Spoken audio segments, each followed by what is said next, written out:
کندھوں پہ حضرت صدیق اکبر نے بٹھا کر کے حضور کو غار ثور پہ چڑھایا۔ یار اس کے کتنے بخت اونچے ہو گئے ہوں گے جس کے کندھوں پہ حضور آئے ہوں گے۔ اللہ اکبر۔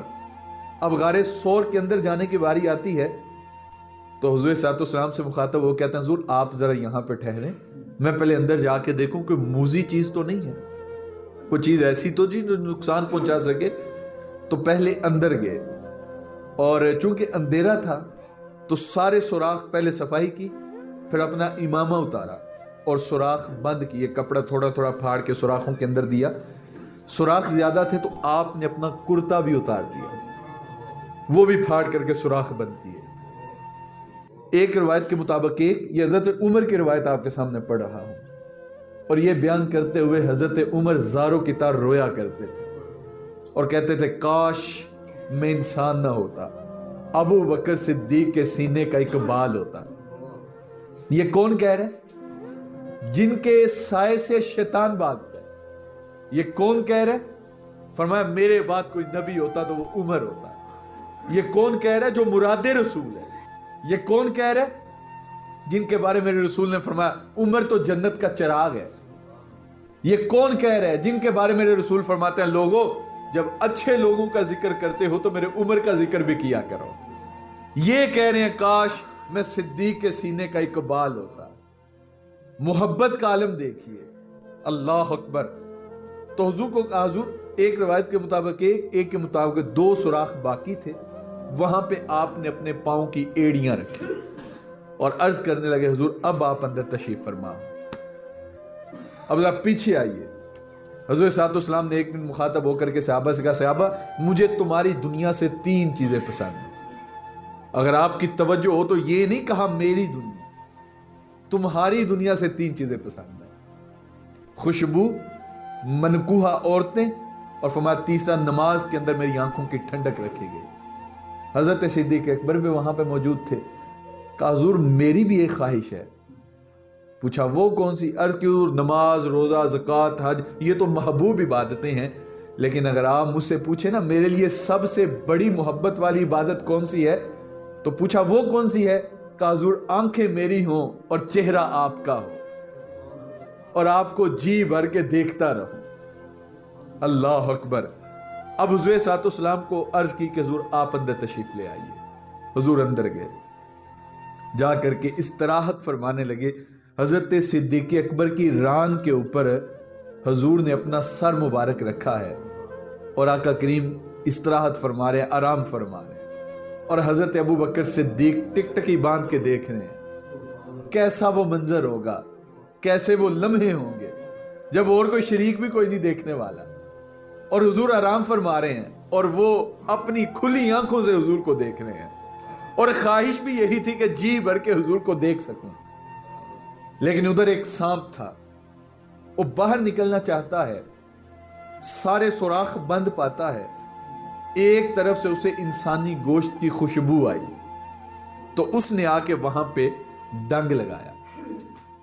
یار اچانک تو مچھر کاٹ جائے تو انسانی حواس قائم نہیں رہتا۔ بندہ اپنی دھن میں بیٹھا ہے، پاؤں کو چیونٹی نے کاٹا تو اچانک سے ٹانگ کھینچ لی، حالانکہ وہ چیونٹی ہے کتنی کوئی اس کا ڈنگ زہر بھی نہیں، لیکن اس کے باوجود وہ پہاڑی سانپ، اور ایک بار نہیں ڈنگ لگایا، ڈنگ پہ ڈنگ لگا رہا۔ اور حضرت صدیق اکبر اپنی ایڑی کو حرکت نہیں آنے دیتے کہ کہیں حضور کے آرام میں خلل نہ آئے۔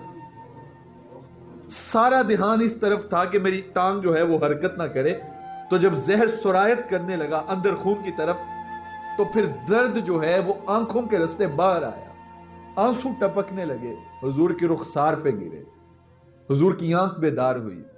پوچھا ابو بکر کیا بات ہے؟ یہاں پہ ایک اور امتحان تھا، اور یہاں پہ آ کے ادب کا پتہ چلنا تھا۔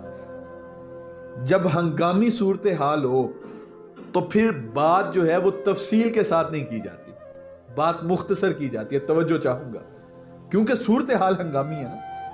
آپ کی ہمسائیگی کے اندر کوئی شیخ الحدیث رہتا ہے، کوئی مفسر قرآن رہتا ہے، کوئی عالم دین رہتا ہے، اور آپ کے گھر کے اندر آگ لگ گئی۔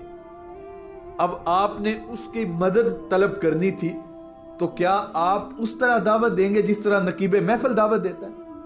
حضرت علامہ مولانا فلاں صاحب ہمارے گھر میں آگ لگ گئی، کوئی لقب تو نہیں نہ لگائیں گے، چونکہ صورتحال ہنگامی ہے۔ جو نام رکھا ہے وہ نام لے کے فوراً کہیں گے جناب ہمیں ایمرجنسی، ہمارے گھر میں آگ لگ گئی۔ آپ میرے سے بڑی محبت کرتے ہیں، بڑا پیار کرتے ہیں، آپ کو پتا چلے اس مائک کے اندر کرنٹ ہے اور میرا منہ مائک کے قریب جا رہا ہے، تو آپ پیار تو کرتے ہیں، محبت تو کرتے ہیں، لیکن کیا آپ میرے نام کے ساتھ کو 20 القاب لگائیں گے کہ جناب اس کے قریب منہ نہ لے جائیے گا، اس کے اندر کرنٹ ہے؟ اتنی دیر تک تو منہ لگ جائے گا۔ تو ہنگامی صورتحال کے اندر بات مختصر کر دی جاتی ہے۔ اب حضور نے پوچھا تھا ابو بکر کیا ہوا، وہ کہتے تھے حضور سانپ ڈس گیا، بات ختم ہو جاتی۔ لیکن جب حضور نے پوچھا کیا ہوا، حضور میری ماں بھی آپ پہ قربان، میرا باپ بھی آپ پہ قربان، مجھے سانپ نے کاٹا ہے۔ پہلے ماں بھی قدموں پہ نچھاور کی، باپ بھی قدموں پہ نچھاور کیا، اور پھر عرض کی حضور مجھے سانپ نے کاٹا ہے۔ ادب یہاں پہ بھی نہیں چھوڑا۔ تو حضور نے پوچھا کہاں پہ کاٹا ہے، تو آپ نے ایڑی آگے کی، تو حضور نے اپنا لعاب دہن اس جگہ پہ لگایا، اس کا نشان تو باقی رہا لیکن اس کا درد اور زہر جاتا رہا۔ لیکن جب آپ کا آخری وقت آیا تو راوی کہتا ہے کہ وہ اسی زہر کا اثر دوبارہ نمایاں ہوا جو سانپ نے کاٹا تھا، اور اس زہر سے آپ کی موت واقع ہوئی۔ لیکن اس کے باوجود آپ نے حضور کے ادب کے اندر کوئی کمی نہیں آنے دی۔ اب قرآن کہتا ہے کہ جب وہ دونوں آپس میں باتیں کر رہے تھے، اللہ اکبر، ثانی اثنین اذ ہما فی الغار، دوسرا جب پہلے نے کہا ان کو خوف ہوا اور انہوں نے کہا کہ حضور وہ تو بالکل کنارے پہ پہنچ آئے ہیں، تو اب تو وہ ہمیں دیکھ لیں گے۔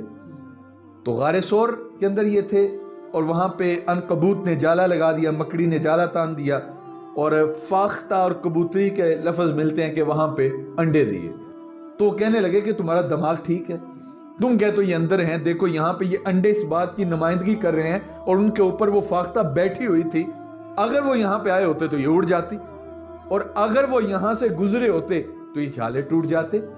اب یہ دونوں اندر بیٹھ کے ان کو دیکھ رہے تھے اور وہ ان کو نہیں دیکھ پا رہے۔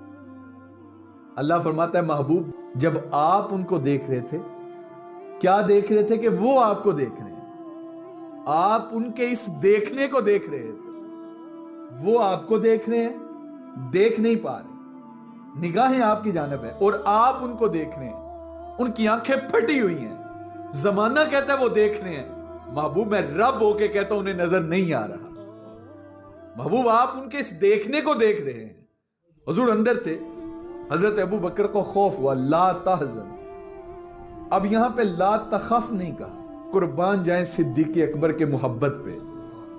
غار میں ہیں، وہ دانے پہ کھڑے ہیں، ایک ہلکی سی تھوڑی سی آواز اندر سے جاتی، ان کی آواز ان کو آ رہی ہے اور وہ ان کو دیکھ لیتے، لیکن اس کے باوجود انہوں نے کہا لا تحزن۔ تحزن معنی ہوتا ہے غمگین ہونے کے، خوف کے نہیں، خوف ہوتا تو اپنی جان کا ہوتا، لیکن قرآن کہتا ہے لا تحزن، غمگین کا معنی تھا، غم کا معنی تھا، یعنی اپنے نبی کی جان کا غم ہوا۔ حضور وہ تو آگے ہیں، آپ کا کیا بنے گا؟